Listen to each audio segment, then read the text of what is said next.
October 1942, Station 105, Chelston Airfield, England. The surgical tent filled with another wounded navigator as Colonel Malcolm Cummings grew bent over the operating table, his hands working to extract fragments of German flak from the young man's chest cavity. The metal shards had ripped through his leather jacket as easily as paper through cloth. Gross mind recorded what his eyes had seen dozens of times before in recent weeks. The trajectory was low velocity. The wound pattern suggested the fragments had already lost most of their energy before impact. If only there had been something, anything, between this young man's skin and the exploding shell fragment outside his bomber. Through the surgical tent, Gro could hear another B-17 landing. Engines coughing after crossing the channel from another daylight raid into the heart of Hitler's Reich. In the distance, more ambulances approached. The statistics were becoming unbearable. Nearly 70% of the casualties streaming through his field hospital shared the same wound characteristic. Slower-moving projectiles, flak fragments tumbling through the air after anti-aircraft shells burst around. American bombers at 20,000 feet, pieces of the aircraft itself, torn loose by explosions and transformed into deadly projectiles inside the cramped fuselages. The young navigator would survive. Others that day would not. As the surgeon stepped away from the operating table, he made a decision that would alter the mathematics of aerial warfare. These wounds were preventable. The technology to prevent them already had existed for centuries. Someone just needed to ask the right question in the right place. Within months, that question would save the first of what would eventually become thousands of lives. The collapse of unprotected bomber crews had begun on August 17, 1942, when the 97th Bomb Group launched the first American heavy bomber mission of the war. 18 B-17 Flying Fortresses crossed the English Channel to attack the marshalling yards at Rouen-Sautel in occupied France. Major Paul Tibbets led 12 bombers against the primary target while 6 others flew a diversion mission. All aircraft returned safely. But the relatively light opposition near the French coast would prove deceptive. As the 8th Air Force pushed deeper into German-controlled territory through autumn and winter of 1942, the casualty statistics began telling a grim story that contradicted every assumption about daylight precision bombing. October 1942 brought the first comprehensive analysis of 8th Air Force combat casualties. Medical officers compiled data from every wounded airman who passed through British hospitals. The numbers revealed a pattern that shocked military planners, who had expected the primary threat to be German fighter aircraft and their machine guns. Instead, the analysis showed that approximately 70% of all bomber crew wounds resulted from relatively low-velocity projectiles. Not bullets from Focke-Wulf 190s or Messerschmitt 109s, but fragments of exploding anti-aircraft shells and pieces of the bombers themselves torn loose by flak bursts. The flak environment over occupied Europe was unlike anything American air planners had anticipated. German anti-aircraft batteries, called Flugabwehrkanonen or flak, had been developed and refined over years of combat. By late 1942, the Luftwaffe had positioned thousands of guns around strategic targets. The standard 88mm flak gun could fire shells to altitudes exceeding 30,000 feet. Each shell carried a timed fuse designed to detonate at a predetermined altitude, transforming the shell casing into hundreds of razor-sharp fragments traveling at lethal velocities. Colonel Gro understood the medical implications immediately. The October analysis revealed that torso wounds constituted the majority of fatal injuries. Chest wounds accounted for 36% of fatalities among unarmored crews, while abdominal wounds added another 39%. Combined, wounds to the body core represented 75% of all deaths among bomber crews. The mathematics were straightforward: protect the torso, reduce fatalities. But the solution was not obvious. The United States Army Air Forces had no body armor program in 1942. The concept of personal armor had fallen out of military favor during World War I, when experiments with steel vests proved the weight was prohibitive for infantry soldiers who required mobility more than protection. Aviation warfare presented different parameters. Bomber crews were already burdened by oxygen equipment, parachutes, and heavy flying suits. They operated in confined spaces, where mobility mattered less than survival.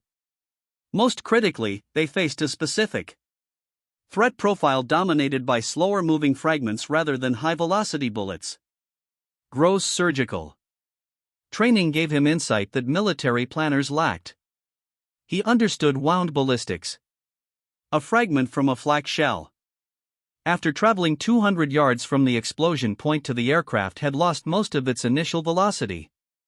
Such projectiles traveling perhaps 500 to 1,000 feet per second could be stopped by relatively thin steel plate. The same principle applied to fragments of aircraft structure torn loose by explosions. These were not armor-piercing bullets traveling 3,000 feet per second. These were tumbling pieces of metal that had already expended much of their kinetic energy. In October 1942, Gross submitted a proposal to 8th Air Force Headquarters requesting authorization to develop personal armor for bomber crews. The proposal cited the casualty analysis and included preliminary sketches of a vest incorporating overlapping steel plates sewn into fabric. The design was inspired by historical armor, particularly medieval brigantine armor, which used the same principle of small overlapping plates to provide flexibility while maintaining protection. The initial response from Air Force leadership was skepticism. Weight was the immediate concern. Bomber crews already carried approximately 40 pounds of equipment, including parachutes, oxygen systems, and flying suits. Adding substantial armor seemed impractical. There were also concerns about cost, production capacity, and whether crews would actually wear the equipment in combat. Some officers argued that improving fighter escort capability would be more effective than providing armor. Gross persisted. He proposed a limited field test. Produce a small quantity of armor vests. Issue them to crews. Track the casualty statistics compared to unarmored crews. Let the data prove the concept. Headquarters authorized the experiment with one critical condition. The armor had to be developed quickly and manufactured outside normal military supply channels. The Army Air Forces lacked the capacity to produce armor domestically on short notice. Gross contacted the British for assistance. The Royal Air Force had experimented with body armor for their own bomber crews, but had encountered obstacles. British bombers, particularly the Avro Lancaster, which formed the backbone of RAF Bomber Command, had extremely cramped crew positions. The confined spaces made bulky armor impractical. RAF armor experiments had been abandoned by late 1942 as unworkable for their aircraft configurations. However, American bombers offered more interior space. The B-17 and B-24, while certainly cramped by any civilian standard, provided slightly more room than the Lancaster. What didn't work for the RAF might work for the Americans. The British connected Gross with the Wilkinson Sword Company, a firm with a curious pedigree for wartime armor development. Founded in 1772, Wilkinson had built its reputation manufacturing swords, bayonets, and later razors. But the company maintained expertise in metallurgy and had a long history of armor work dating back to the Victorian era when they produced bulletproof vests for British officers serving in colonial conflicts. During World War I, Wilkinson had manufactured body armor for officers, though the weight made it unpopular. By World War II, the company had shifted most production to aircraft fire suppression systems, but they retained the technical knowledge to work with armor plate. Rowe traveled to Wilkinson's facility in October 1942 with his preliminary designs and medical data. The collaboration that followed represented an unusual partnership between military medicine and civilian manufacturing. Rowe brought his understanding of wound ballistics and human anatomy. Wilkinson contributed expertise in metalwork and production engineering. Together they refined the design through multiple iterations, each one balancing protection, weight, and flexibility. The final design consisted of 3 separate pieces. The main vest covered the torso front and back. A separate apron piece protected the lower abdomen and groin. An additional piece could be configured to protect specific crew positions like the ball turret gunner who faced unique threat angles. Each section incorporated 2 inches square plates of manganese steel, each plate approximately 1 mm thick. The plates overlap slightly sewn into pockets within a heavy canvas outer shell backed with soft cotton for comfort. The critical innovation was the manganese steel selection. This alloy provided hardness sufficient to stop or deflect reduced velocity fragments while remaining thin enough to keep weight manageable. Each steel square weighed only a few ounces, but collectively they provided coverage for the torso's vital areas. The complete vest and apron combination weighed approximately 22 pounds, substantial but not prohibitive given the lives at stake. The design included a quick-release mechanism consisting of colored cords and fasteners. Pulling the red rip cord would instantly jettison the entire armor system, addressing concerns about crews needing to bail out or escape damaged aircraft quickly. By early 1943, Wilkinson had produced prototype armor suits for testing. Testing began in March 1943 with crews receiving the British-manufactured vests. The early missions with armor showed promising results. Wounded crew members began appearing at field hospitals wearing damaged armor vests that had stopped fragments.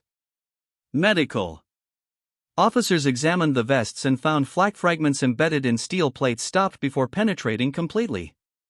The fragments had lost enough energy traveling from the flak burst to the aircraft that the thin manganese steel was sufficient to defeat them.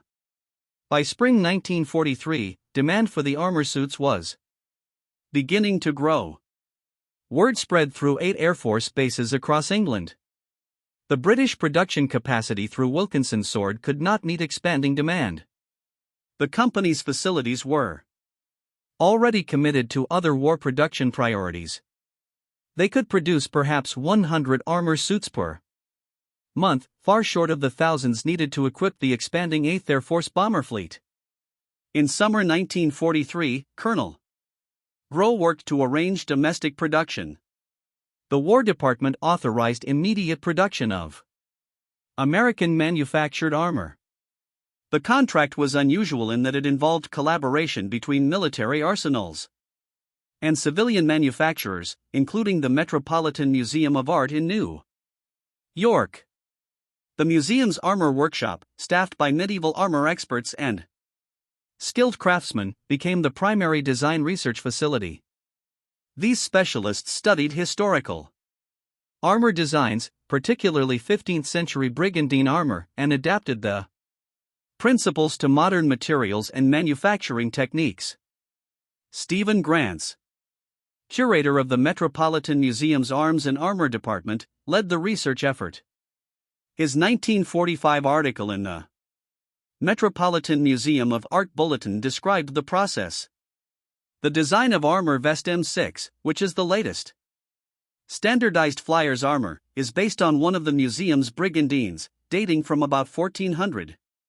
The suits of armor in the exhibition halls are constantly studied for suggestions, and no type which seems to hold the slightest promise of adaptation is overlooked.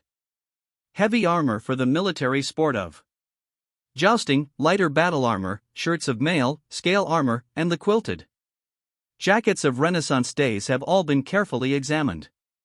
The collaboration between medieval armor experts and modern military engineers represented one of the most unusual research partnerships of the war. Museum craftsmen who normally restored priceless historical artifacts were now designing life-saving equipment for bomber crews. The expertise accumulated over centuries of armor development was suddenly relevant again in an age of aerial warfare. American production began in mid-1943, with multiple facilities producing variations of the basic design. The standardized M1 vest used nylon fabric instead of canvas for the outer shell, a modification that improved water resistance and durability. The cotton backing was retained for comfort. The steel plates remained the same specification developed with Wilkinson sword. Production rapidly scaled up as manufacturers across the United States began receiving contracts. On October 5, 1943, the M1 Flyers vest was officially adopted as standard equipment for all 8th Air Force bomber crews. The authorization memo specified that every combat crew member would be issued armor appropriate to their position in the aircraft. The decision represented a massive logistical undertaking. The 8th Air Force was rapidly expanding in autumn 1943. New bomb groups were arriving in England monthly. Each group required hundreds of armor suits. The M1 vest weighed 17 pounds and 6 ounces, lighter than the British Wilkinson model due to improvements in plate arrangement and fabric selection. Pilots and co-pilots who sat in armored seats that protected from below received a modified M2 vest with less rear coverage. Ball turret gunners received the M3 apron designed for the cramped confines of their position. Waist gunners got the M4 apron optimized for standing positions. Bombarders, navigators, and other seated personnel received M5 groin armor to supplement the main vest. The modular design allowed crews to configure protection based on their specific threat exposure. Initial resistance to wearing the armor evaporated quickly once crews experienced it in combat. By early 1944, the armor program had expanded to include additional protective equipment. The M3 helmet, developed specifically for bomber crews, provided better shrapnel protection than standard infantry helmets. The helmet used overlapping strips of manganese steel over a leather flying helmet base. The Grow helmet, named after its inventor, featured 5 overlapping steel strips that could stop fragments that would penetrate standard helmet designs. A comprehensive study conducted by 8th Air Force medical officers examined casualty rates comparing armored versus unarmored crews. The study documented in Official Army Medical Department histories examined 1,117 battle casualties from heavy bombardment groups. Among crews not wearing body armor, fatalities from chest wounds were 36% and abdominal wounds 39%. Among armored crews, these dropped to 8% and 7% respectively, representing a 77.1% reduction in thoracic wound fatalities and 82.1% reduction in abdominal wound fatalities. Additional analysis showed a reduction of 58% in individuals wounded and 60% in total wounds sustained among bomber crews after armor introduction. The armor could not prevent all deaths. Head wounds remained lethal regardless of torso protection. Limb wounds continued to cause casualties. Fragments striking at extreme angles could sometimes penetrate through gaps. Direct hits from larger caliber projectiles could defeat the thin steel plates. But the armor succeeded at its primary mission by stopping the majority of slower moving fragments that constituted the primary threat to bomber crews. October 14, 1943 brought the mission that would become known as Black Thursday. The second raid on Schweinfurt ball bearing factories saw 291 B-7 bombers dispatched. 60 bombers were lost, 17 more damaged beyond repair and 121 returned with battle damage. The losses were devastating, representing over 20% of the attacking force. Medical officers examining returning crews found that armor had prevented many additional casualties. Crew members displayed damaged vests with fragments embedded in steel plates. Without armor, the casualty toll would have been even higher. But the armor could not overcome the fundamental challenges of daylight strategic bombing in 1943. Even with protection, crews faced overwhelming odds during the darkest months of the air war. The turning point for bomber operations came not from armor alone, but from fighter escort. The introduction of P-51 Mustangs with enough range to escort bombers deep into Germany changed the tactical balance. Long-range fighters could engage German interceptors before they reached the bomber formations. The combination of better fighter escort and body armor created a synergy that improved survival rates dramatically by spring 1944. By the time of the Normandy invasion in June 1944, the 8th Air Force had become a mature fighting force. Thousands of aircraft conducted precision strikes against French transportation networks and German defenses. The armor program had equipped virtually all bomber crews. Production had overcome initial shortages. By war's end, 338,780 M1 vests had been produced along with 95,919 M2 vests. One of the most remarkable aspects of the armor program was how quickly it was implemented once the need was recognized. From Colonel Grove's initial analysis in October 1942 to full-scale production by late 1943 took just 1 year. This timeline included design development, prototype testing, contractor selection, production ramp-up, and distribution logistics. The program also represented effective Allied cooperation. The British provided initial production capacity through Wilkinson Sword. British metallurgists contributed expertise in steel alloys. The UK supplied 9,600 flak jackets to the USAF under reverse Lend-Lease. American manufacturers scaled up production using British designs as a foundation. The Metropolitan Museum of Art provided design research that improved the American versions. The collaboration crossed organizational boundaries in ways that were uncommon, even in wartime. Colonel Malcolm Grow continued his innovations throughout the war. Beyond body armor, he developed better oxygen systems that reduced hypoxia at high altitudes. He pioneered rest homes where combat-stressed crews could recover between missions. He instituted psychiatric screening and support programs that reduced combat fatigue breakdowns. His holistic approach to crew health addressed physical and mental challenges simultaneously. In July 1943, Colonel Grow received the Legion of Merit for developing body armor to protect combat crews. The citation noted that a study of wounds showed nearly 70% were caused by missiles of relatively low velocity, and that he led the way in developing light body armor and steel helmet that saved many lives and materially improved combat crew morale.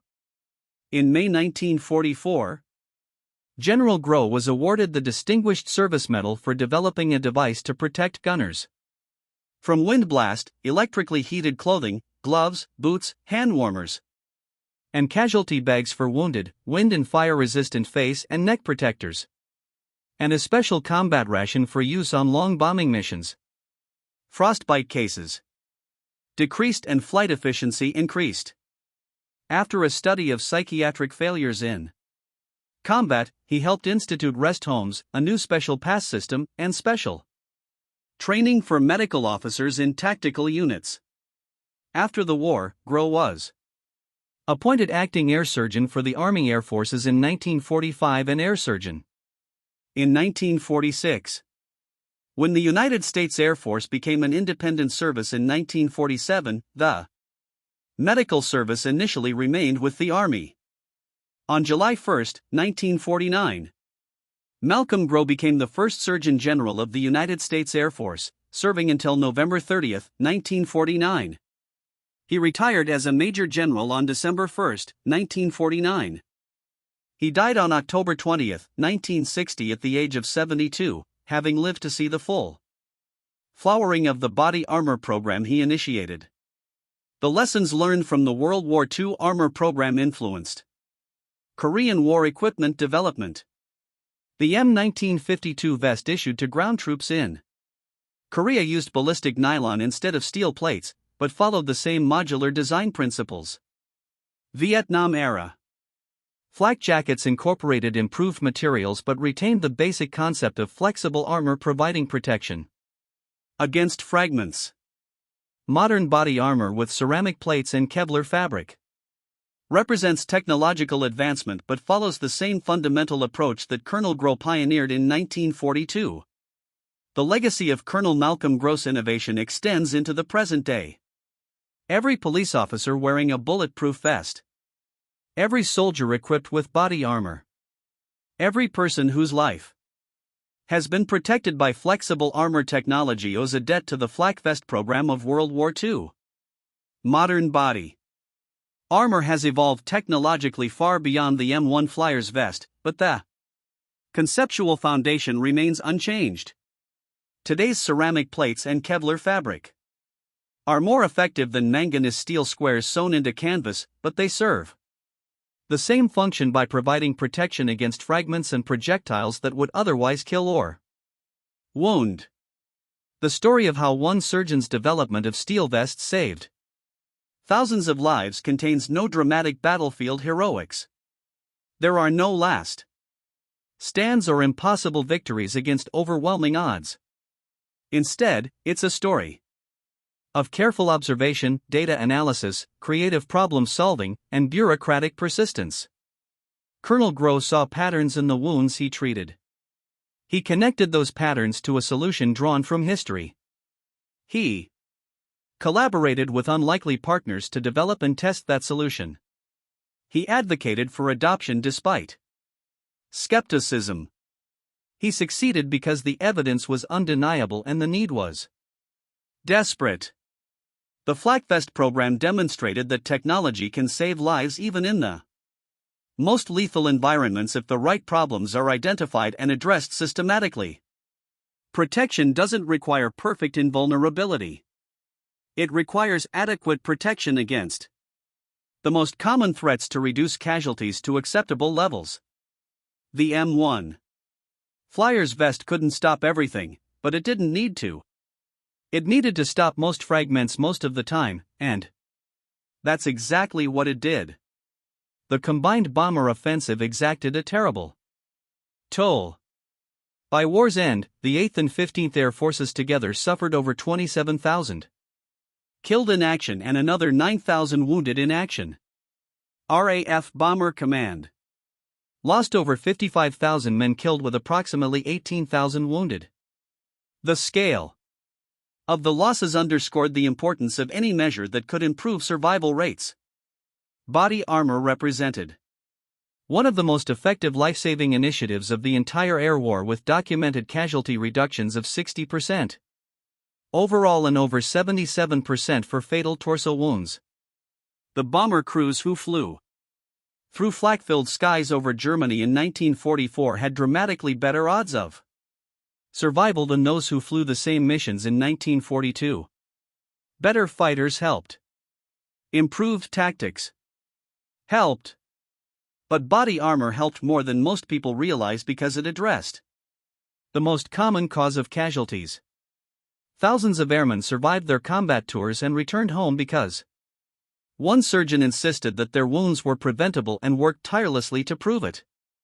The Malcolm Grow Medical Center at Andrews Air Force Base is named in his honor, ensuring that future generations of Air Force medical personnel will remember the surgeon who pioneered modern body armor. His innovations in aviation medicine extended far beyond the flak vest. He developed wind blast protection for gunners, electrically heated clothing, that reduced frostbite, improved oxygen systems, psychiatric support programs, and rest facilities for combat-stressed airmen. Each innovation addressed a specific problem identified through systematic analysis of medical data. The Metropolitan Museum of Art created exhibits in subsequent decades showing the connection between medieval Burgundian armor and modern flak vests. The exhibits displayed a 15th century Burgundian alongside an M1 Flyers vest, demonstrating how the principle of small layered plates had been adapted from ancient armor to modern materials. Museum curators noted that warfare's eternal challenge of protecting soldiers had found new solutions through creative application of historical knowledge. The Wilkinson Sword Company resumed civilian production after the war, returning to razors and garden tools, but the company retained pride in its wartime contribution to the flak vest program.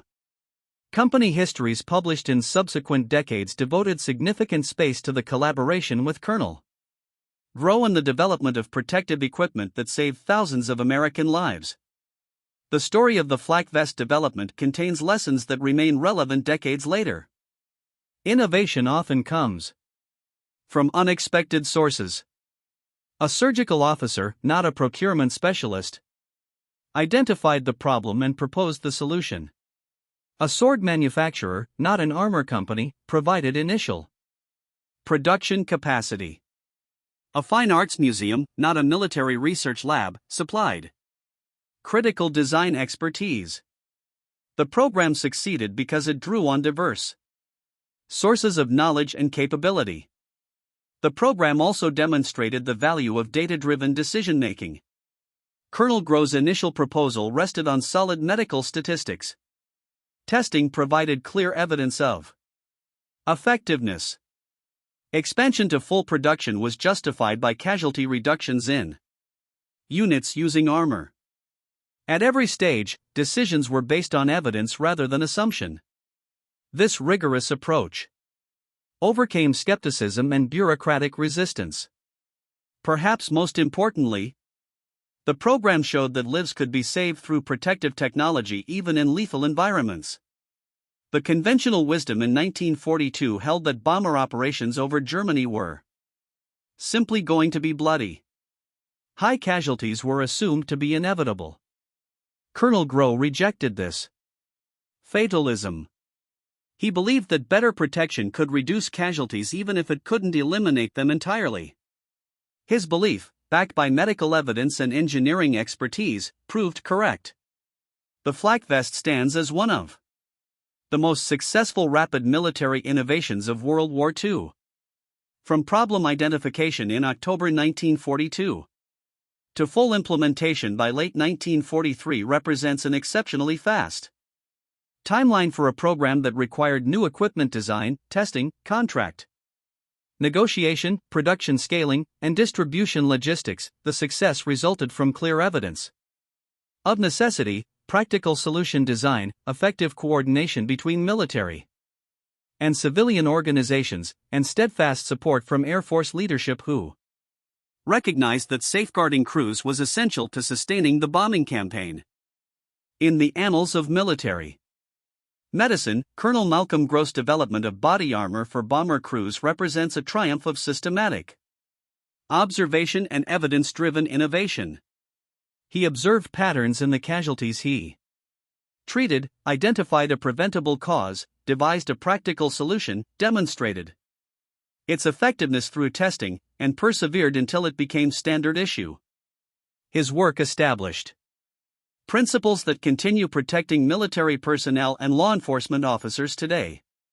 The fundamental concept remains unchanged: identify the threat, design suitable protection, balance weight against effectiveness, test in realistic conditions, and deploy as standard equipment. The dynamics of aerial warfare were fundamentally altered by the introduction of body armor.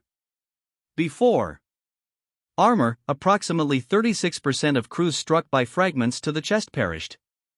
After armor, that mortality rate fell to 8%.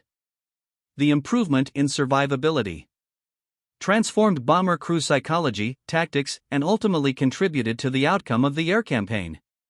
Crews who believed they had a reasonable chance of surviving their tours operated with greater confidence. Commanders could plan more aggressive missions knowing that crew loss rates were manageable.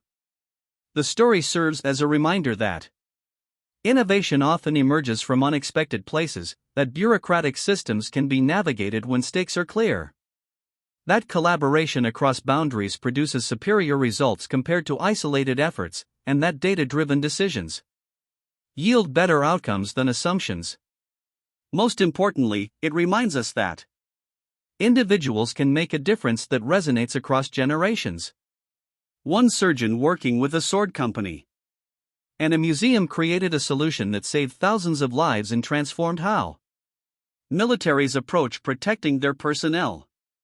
In the journey from concept to reality lay not just the preservation of individual airmen, but the affirmation of a principle that remains essential today, that careful observation, creative thinking, and persistent advocacy can overcome even the most daunting challenges when lives hang in the balance.